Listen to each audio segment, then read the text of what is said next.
तो दीपक जी, आप अपने चैनल के माध्यम से आज की यूथ और लोगों को मोक्ष के बारे में कुछ अपने विचार बताएं, क्योंकि मोक्ष को लेकर लोगों की अलग अलग धारणाएं हैं और अलग अलग विचार हैं। आप अपने चैनल के माध्यम दीपक@u से इस पर क्या प्रकाश डालना चाहेंगे? सबसे पहले तो आपका धन्यवाद कि आपने इतना सुंदर प्रश्न मुझसे किया। और आज की जो हम भागदौड़ का जीवन जीने के लिए बाध्य हैं, मैं इस पर ये नहीं कहूँगा कि हम ललायित हैं, हम बाध्य हैं इसको जीने के लिए। इस भागदौड़ के जीवन का निष्कर्ष क्या निकले, क्योंकि तमाम आप विचारों को पढ़ेंगे तो उसमें आपको स्पष्ट हो जाएगा कि दो परम सत्य है, एक है जीवन और एक है मृत्यु। तो जब हम जीवन कब हमें मिलेगा हमें ये नहीं पता है, और हमें मृत्यु कब मिलेगी हमें ये नहीं पता है जी। और मुझे नहीं लगता है कि प्रकृति जो इस सृष्टि को संचालित कर रही है वो कभी भी इस रहस्य को हम या अपने बनाए हुए किसी भी अनुकृति के साथ इस रहस्य को साझा करेगी कि कैसे वो जीवन देगी आपको और कैसे उस जीवन को लेगी। इसके बाद अब बचता है दूसरा बिंदु कि कैसे हम अपने कर्म को करें कि उस मोक्ष के संदर्भ में जो हमारी भावना है वो पूर्ण हो जाए।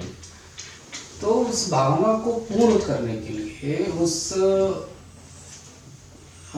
सुख को पाने के लिए, मोक्ष पाना एक सुख है, मेरा मानना है कि मोक्ष पाना एक सुख है।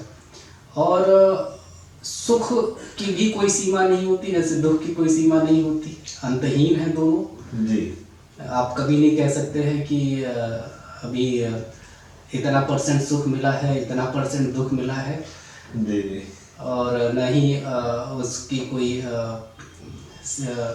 व्यवस्था ऐसी है कि 2 ही बार जीवन में मौका मिलेगा, उसके साथ कोई कूपन आने वाला है, कोई डिस्काउंट आने वाला है कि आप फलाना कर्म कर लेंगे तो आपको उस पर इतने % डिस्काउंट मिल जाएगा दुख में, और ये अच्छा काम करेंगे तो आपको उस समस्या में इतने % डिस्काउंट मिल जाएगा। ऐसा मैं व्यक्तिगत मेरी धारणा ये है कि बिल्कुल नहीं है। मैं जो अनुभव करता हूँ कि मोक्ष एक कर्म की परिकल्पना है, एक निरंतर चलने वाली प्रक्रिया है। अगर हम उस प्रक्रिया का अनुसरण करते हैं तो हम निश्चित रूप से मोक्ष पा जाएंगे, क्योंकि मैंने आपसे पहले ही साझा किया कि हमें नहीं पता है कि हमें मृत्यु कब मिलेगी। हम इतने टेक्नोलॉजी के क्षेत्र में आगे होने के बाद भी हम ये नहीं जानते हैं कि हम अपनी अगली सांस ले पाएंगे कि नहीं ले पाएंगे। और कोई भी सिद्धांत या कोई भी विचार इस चीज को आज तक दावा नहीं कर पाया कि हम उस अगली सांस के हकदार हैं कि नहीं है, कोई नहीं बता सकता मुझे जहाँ तक समझ है। तो मेरा ये मानना है कि एक समय होता है और एक सिस्टम चूंकि चल रहा है, तो सिस्टम में हर चीज़ें व्यवस्थित कर रखी है प्रकृति ने। तो हम जब एक उस अवस्था में आते हैं कि अब हम उस मोक्ष को पाने के लिए एलिजिबल हो गए हैं। एलिजिबिलिटी एक महत्वपूर्ण मुद्दा है। तो हम एलिजिबिलिटी वाली कैटेगरी में जब आ गए तब ये हम उस चीज़ का दावा कर सकते हैं। जब हम एलिजिबल ही नहीं हैं तो उसके लिए हम कैसे दावा कर सकते हैं? तो उसके बारे में विचार करने का कोई औचित्य नहीं है मेरे ख्याल से, और उस बारे में कोई चर्चा करने का। हम 20 वर्ष के बच्चे से ये उम्मीद करें कि वो अपने पिता होने के दायित्व का निर्वहन करे तो ये अनावश्यक का उसके ऊपर थोपा गया जो है वो काम होगा या अपेक्षा होगी उससे। तो मुझे लगता है कि हम लोगों को जब हम उसके योग्य हो जाए कि अब हम मोक्ष पा सकते हैं तो अगला कदम क्या होना चाहिए, मूल चीज़ों पे हम चर्चा करेंगे। क्योंकि हम सबके पास आज के जीवन में ढेर सारा ज्ञान है, ढेर सारे रिसोर्सेज हैं, लेकिन उसके मूल को समझने की हमारे पास फुर्सत नहीं। तो हमें उस मूल को समझने के लिए बहुत थोड़े वक्त की ज़रूरत है। और अब मैं सीधे मोक्ष पे आता हूँ कि मोक्ष को लेके मेरा विचार क्या है, मैं क्या मानता हूँ कि अगर हम इस तरीके का आचरण व्यवहार अपने जीवन में करें तो हम मोक्ष पा जाएंगे जब हम उसके योग्य होंगे। जब उसकी योग्य होंगे। तो अगर हम अपने योग्यता के अनुरूप, मान लीजिए उदाहरण के तौर पे, क्योंकि मुझे अपनी बात को स्पष्ट करने के लिए एक उदाहरण रखना होगा, हाँ। और उदाहरण के तौर पे मेरी उम्र अब 50 साल है, तो मैं अब उस मोक्ष पाने वाली श्रेणी के आसपास हूँ, योग्यता के करीब हूँ। मैंने उस योग्यता में आ गया हूँ कि मैं उस परीक्षा में शामिल हो सकते हैं, जिस परीक्षा को पास करने के बाद हम मोक्ष पा जाएंगे। तो हमने 50 वर्ष की उम्र में अपने सामाजिक दायित्वों का कितना अच्छे से निर्वहन कर दिया है, उसको कितना हमने सुदृढ़ कर दिया है, अपने परिवार को हमने कितना मजबूत कर दिया है, अपने लोगों को कितना मजबूत कर दिया है, समाज में हमने अपना क्या योगदान दे दिया है। अगर हम इन सारे बिंदुओं पे अपनी जो जिम्मेदारियां हैं उनको हमने पूरा कर लिया है और उनको पूरा होने के लिए भूमिका तैयार कर दी, तो हम मोक्ष पाने के योग्य हैं। हमारी एलिजिबिलिटी मोक्ष पाने के लिए हो गई।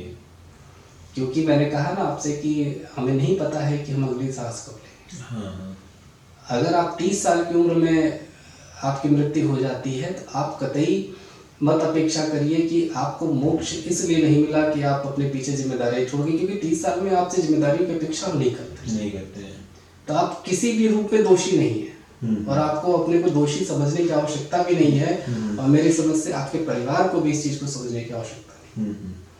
लेकिन अब 50 वर्ष में है और आप एक वैवाहिक जीवन जी रहे हैं, आप एक समाज में सक्रिय रूप से जीवन जी रहे हैं, तो आपको अपने से जुड़ी हुई जिम्मेदारियों को पूरा करना चाहिए।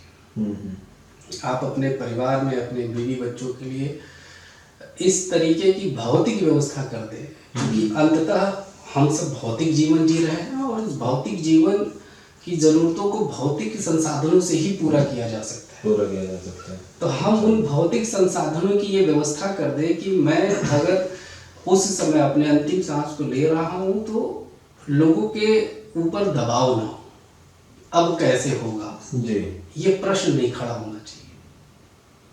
और जो हमसे जुड़े लोग हैं उनके अंदर भी कोई विचार ये नहीं आना चाहिए कि अब ये चला गया, अब ये कैसे होगा।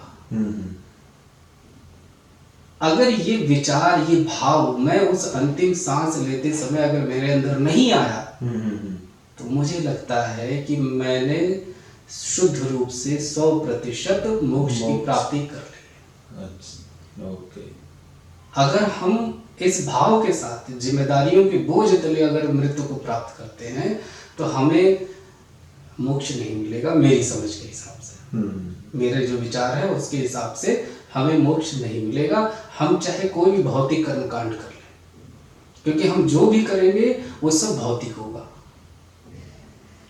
अब मैं आपसे यहाँ पे एक चीज जोड़ना चाहूंगा कि जैसे एक पेरेंट है, माता पिता हैं, और उनकी अपनी फैमिली है, उनके बच्चे हैं, तो उस फैमिली को, उस पेरेंट को, माता पिता को कब उन्हें रियलाइज होगा कि अब वो मोक्ष के रास्ते पर हैं, या अब उनको संसार से मुक्ति मिल चुकी है, या अब वो मोक्ष के काफी करीब है।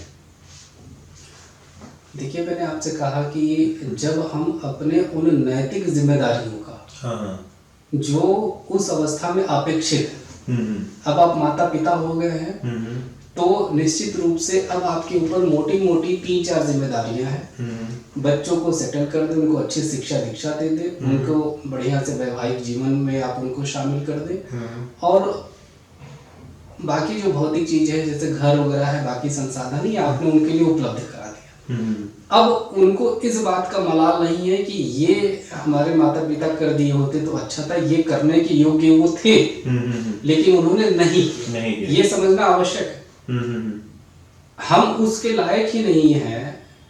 उदाहरण के तौर पे कि मेरी आय 10,000 रुपए है और मेरे बच्चे हमसे अपेक्षा करें कि आप 50 लाख का फ्लैट ले लिए होते तो अच्छा होता, हम लोग शहर में रह रहे होते, तो ये अनावश्यक अपेक्षा। अच्छा। और ये अपेक्षा मेरे मोक्ष में बाधा भी नहीं बनेगी, बिल्कुल नहीं बननी चाहिए, क्योंकि अनावश्यक रूप से थोपी गई अपेक्षा। ओके। क्योंकि मोक्ष मुझे मिल रहा है, तो मुझे सबसे अच्छी व्यवस्था पता है कि मुझे क्या मैं करने लायक था, मैं नहीं करने लायक था। तो मैं जिस कुछ कर्म को करने लायक था, अगर मैंने उस कर्म का व्यवस्थित तरीके से निर्वहन कर दिया है तो मुझे मोक्ष मिल जाएगा। अच्छा। अगर मैं उस कर्म को सही से नहीं कर पाया, उचित समय पे नहीं कर पाया, तो मुझे मोक्ष नहीं मिला।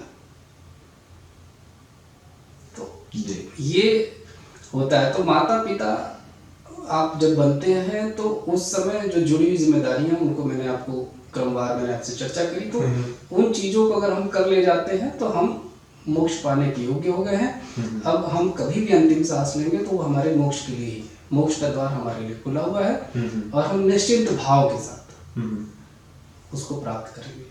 मतलब और संक्षेप में मैं इसको समेटना चाहूँ तो मोक्ष क्या है कि उस अंतिम सांस को लेते समय अगर मेरे दिल और दिमाग पे कोई बोझ नहीं है, मैं अंदर अंदर मुस्कुराते हुए मैंने प्राण त्यागे है, तो वही मोक्ष है। अगर बोझ तले आपने प्राण त्यागे हैं तो मुझे नहीं लगता आपने मोक्ष पाया है।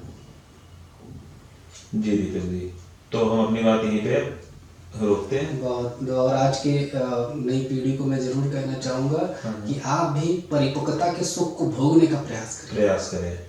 जितनी जल्दी आप परिपक्व होंगे उतनी जल्दी आप मोक्ष को पाने के योग्य होंगे।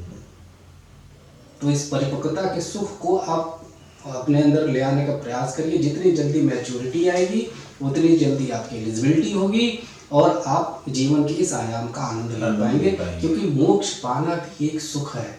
मोक्ष पाना भी एक सुख है और ये सुख की भी एक योग्यता है। और उस योग्यता को पूर्ण करने के लिए ईश्वर आपको ऐसे ही मोक्ष नहीं दे देगा। जब आप उस योग्यता को पूरा करेंगे तब वो आपको मौका देगा कि तुम योग्य हो गए हो, ठीक है हम तुमको मौका देते हैं, चलो। जी। और आप अंततः उस ईश्वर के श्री चरणों में जाके अपने मोक्ष का आनंद लें। जी। तो मेरी आप सबसे यही अपील है, करें और चैनल को जरूर सब्सक्राइब करें। दीपक@u। आपके कोई भी सुझाव या विचार हैं तो आप मुझे कमेंट बॉक्स में मेंशन कर सकते हैं वहाँ पे, और अपनी कोई भी क्वेरी हो तो आप मुझसे पूछ भी सकते हैं। और जितना ज़्यादा हो सके चैनल को सब्सक्राइब करें, क्योंकि मुझे आप सबके स्वभावतः सहयोग की और मानसिक सहयोग की बहुत ज़रूरत है, जिससे हम सब एक नई ऊर्जा के साथ इस समाज में अपनी जगह को बना पाएँ। बहुत बहुत धन्यवाद आप सबका।